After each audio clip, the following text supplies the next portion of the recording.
In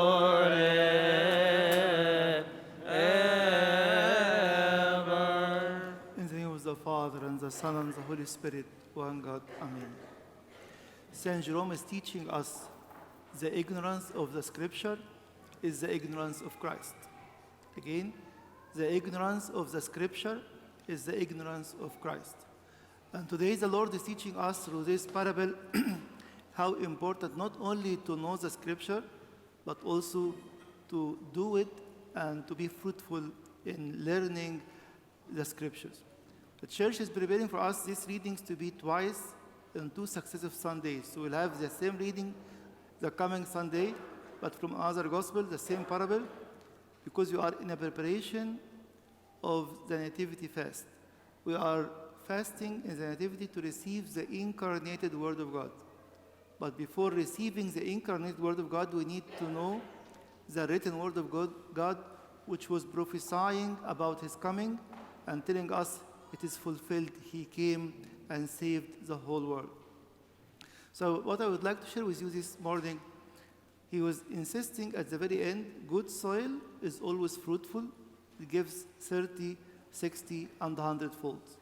Let us be more positive and find out how to be this positive or good soil to bring fruits 30, 60, and 100-fold. Let me read with you one verse in John chapter 15, verse 16.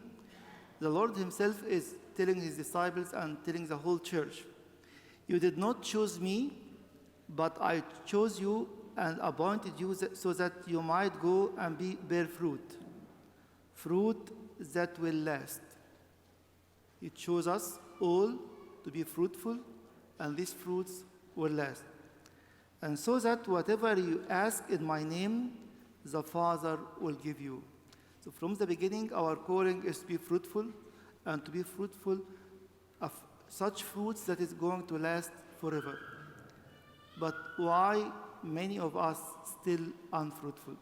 Not fruitful in my family, in my ministry, in my church, even at my workplace. Sometimes I'm hearing it, I'm the most lazy person in my office or in my career. Why? The Lord is telling us something very important again regarding the Word of God, how to be fruitful. In John chapter 8, the very famous verse, 32, "You will know the truth, and the truth shall set you free." I know it, I hear it in the church, but I'm still under severe bondage of many things. Let us go back to verse 30. Same chapter, John chapter 8. Verse 30, it says, "And many of the Jews believed." So what is the problem? Many believed, and the Lord was telling them, "You will know the truth, and the truth shall set you free." The pivot is verse 31. It adds, when Jesus saw those who believed, he told them, "If you abide in my word, you will be my disciples."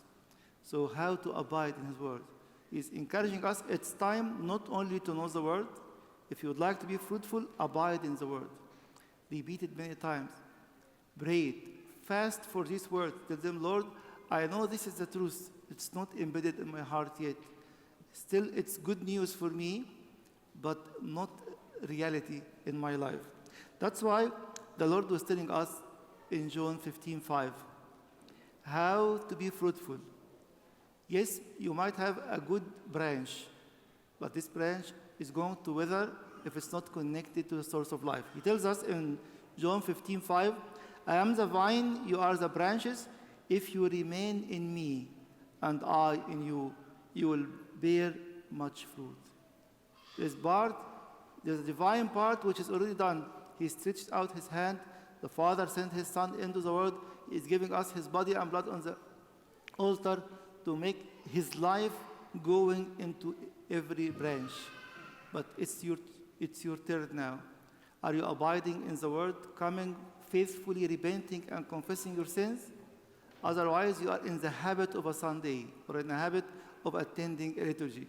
But the Lord is encouraging us, it's time to make it real for each and every one of us. So if you remain in me and I in you, you will bear much fruit. Apart from me, you can do nothing. And sometimes you are in this status, I am doing nothing. I failed in most of my directions. Why? Because I'm not abiding in Him. I'm trying to do it with my own strength and power, which can last for few days, few weeks, few months max, but He is giving us an eternal promise that your fruits will last forever. That's why you'll find the whole Bible is telling us it's time not to know the word, but even to listen and to obey. Even the word in Hebrew, shema, which means, or translated in English, listen, it's listen attentively and do it. It's not about listening only. You come to church and we listen to a lot of Christian channels, but how many times you responded actively and positively and you did it? This is what the Lord is telling us today. It's time to be a good soil and to be fruitful.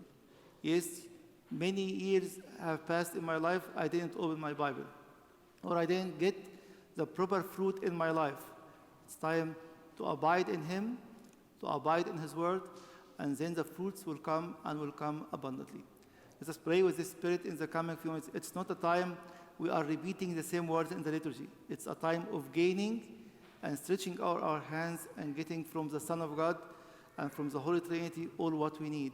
It's time to tell Him, Lord, make me fruitful, make the word abiding in my mind, and make me abiding as a living branch in you as a true vine. May the glory of Lord Jesus Christ be with you from now and forever and ever. Amen.